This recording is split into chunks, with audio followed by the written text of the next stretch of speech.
कट beggary नहीं चकिया नहीं चकिया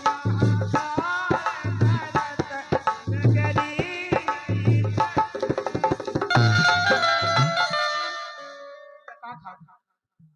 नहीं चकिया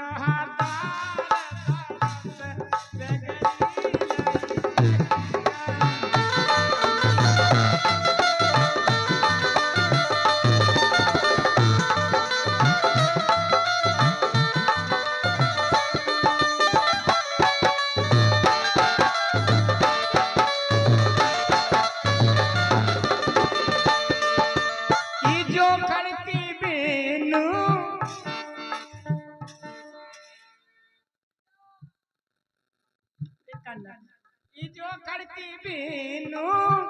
बड़ी दी जाता